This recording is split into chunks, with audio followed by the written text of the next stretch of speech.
Morning, folks. This is David Smith at Correctional Officer Lifestyle. Doing a video while I'm driving to my meeting this morning. Collar's a little messed up.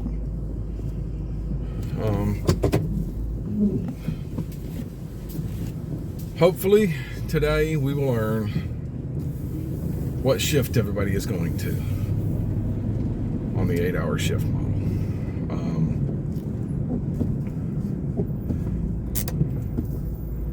Staffing at my facility has been a nightmare recently. I can't think of any shift that's not bad off right now at my facility. The folks that were getting in the door are trickling in. The folks that are leaving are gushing. Yeah, this is not turning out to be a pleasant experience, but we're maintaining the course. It's like I mentioned to the warden the other day. We had a good day.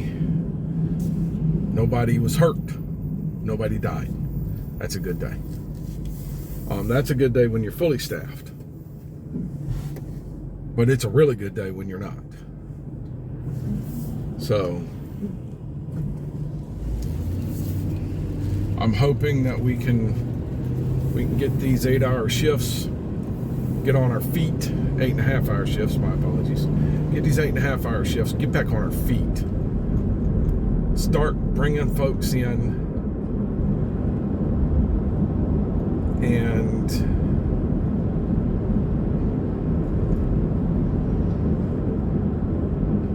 get back to doing business, get back to doing correctional business. Not just surviving, but get back to doing business.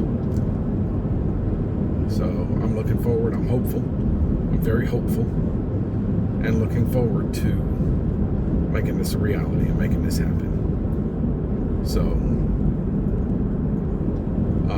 this is going to be the first video in this series of 2. I'm basically going to be pumping 8.5-hour shifts, folks. That's what this video is about. I'm going to be pumping 8.5-hour shifts because I can't wait to get back to a model where everybody's safer. So that's what's going to be happening in this video, and in the video subsequent to come that is going to be a part of this video. It's still going to be happening. I'm going to be pumping 8.5-hour shifts. I think they're safer. I think they're better. So, y'all that want to hate, go ahead. Go ahead and hate. Just hate professionally. If you want to send me a nasty comment, go ahead. Oh, hello. Come on over, buddy. Sorry, semi was just trying to come in front of me. Come on, man. If you want to leave me a comment, leave me a comment. Just make sure there's no profanity or vulgarity in it. Make sure that it's a worthwhile comment, not one where you're just I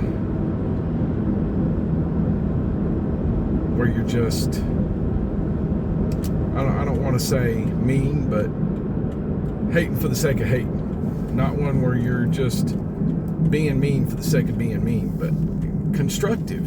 Man, if it's a negative comment, but it's meant to be constructive, I'm down with it. All right, send them to me. I want to hear them. I do. I want to see them. I want to read them. I want to respond to them. That being said, I'm almost to work, and I'm going to get off of this right now. I will record more after the meeting. Hopefully I know something and can pass something on. Additionally, I am going to start going through the department's press clips that we get and holding kind of a newscast on a more frequent basis about what's going on in corrections in Florida. I don't want to get newscasts from everywhere else because I don't work anywhere else. I work in Florida, so I'm going to take care of what we got in the news in Florida, and I look forward to doing that. It's going to be a lot of fun. And I'll see you guys when I get back on after my meeting. Talk to you later. Okay, I am back. The meeting is over. I'm going home so that I can prepare to come in tonight. Staffing on the shift tonight purely sucks. Badly sucks. Not looking forward to it. That will go away, hopefully, with the 8.5-hour shifts. I won't have to worry about running vacant positions. They did not put out the roster. It'll be out in a couple of days, which I'm fine with. That's cool.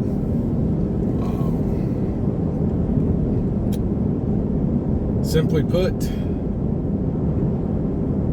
there's a big push right now to get ready for Representative Salzman, who is coming in to tour our facility today.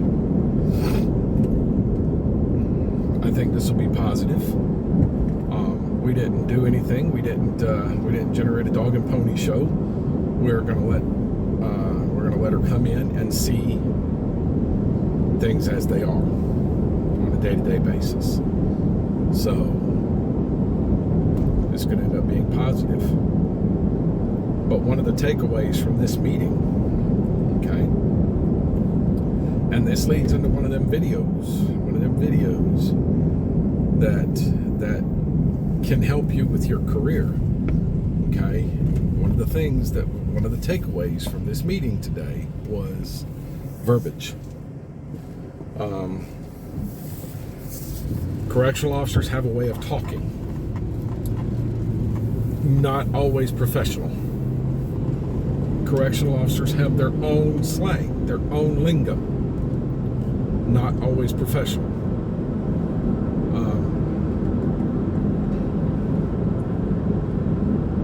For example, just to give you an example, every single person in any Department of Corrections anywhere in the nation knows what a shank or a shiv is. We call them shanks in Florida. I know they call them shivs other places. Every single one of us knows what those are. You cannot use those words in an official report. You did not find a shank. You found a homemade improvised weapon made out of blah. Okay? Everybody that works in corrections knows what a strip search is. In a report, you can't say strip search. It is an unclothed visual search. These are the types of things that were largely addressed today.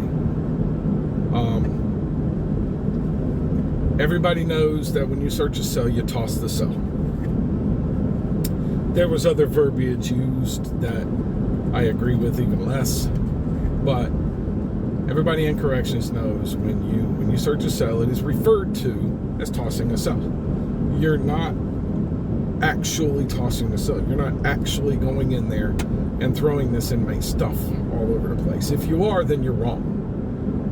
Okay? That's not what you're actually doing. You're searching. You are searching to uncover and discover contraband so that it can be removed. In an official report, you conducted a cell search. You didn't toss the inmate's cell. These are the types of things that we're talking about here. These are the types of things that we're talking about. You can't use slang, lingo, or inappropriate verbiage when you are writing an official report. So, adjust your vocabulary. Sounds kind of weird. Sorry, it has been a very, very tiring experience for me. I need to go and get some sleep so I can make it tonight. Adjust your vocabulary when you're writing your reports so that they sound professional. because while anybody that has ever worked security knows what you're talking about, knows exactly what you're talking about, knows the negative connotations associated with what you're talking about don't exist. It's just the way we talk. When it goes beyond, when the paperwork goes beyond what people have worked security, when it goes beyond the people that have worked security, then those people don't know. Those people have no clue. They have no clue what you're talking about. The language is alien to them. It's foreign. It's like a foreign language. They don't get it. So you have to write a book. You have to tell a story. And you have to say it in layman's terms where people will understand what you are talking about. Another main misconception that I see all the time on incident reports, specifically incident reports, is abbreviations. There are some abbreviations that are common. I don't think anybody can look at the abbreviation CAPT, period, and not know that means captain. Same thing with OFC, period. Not know that means officer. Okay, you're talking about an officer. Especially if the reporting officer is listed up here and you abbreviate the officer portion of it down in the body of the incident report. People are going to get that. But as a rule of thumb, when you're writing an official report, abbreviate nothing. That way there is no confusion. None. Common things that I see abbreviated in incident reports. STG. STG is a security threat group, i.e. a gang. STI, a security threat individual. STIU, security threat intelligence unit. CSU, TCU, MHU, crisis stabilization unit, transitional care unit, and mental health unit. These are all things that we know in corrections, but somebody reading it on the outside might not. A common one that we have is EAC, the Emergency Action Center, okay? I always type out the Emergency Action Center, Emergency Action Center, because EAC, if you're not familiar with corrections, you don't know what that means. So, if you type it out, then there's no question. There's no question. There's no puzzling looks that you have to explain. There's no questions. So it's just better. It's just better that way. Folks, I'm about home now, but I just wanted to give you that little takeaway that I got from the meeting because it's important. Because it's important that we document correctly. And we document so that people understand what goes on inside the institution, so that people understand what we do inside the institution. Probably the biggest key factor of making it so that anybody can understand it is to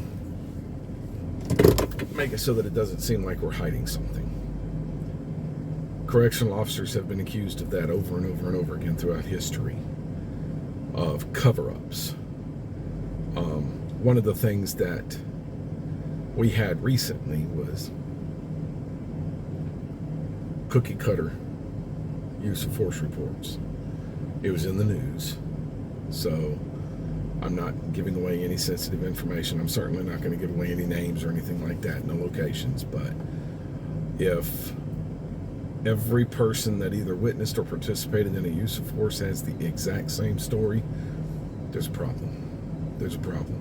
Because not everybody writes the same. Therefore, it can easily be seen that one person wrote those reports. So, We have to make it better. We have to make it better. We have to really step up our reporting game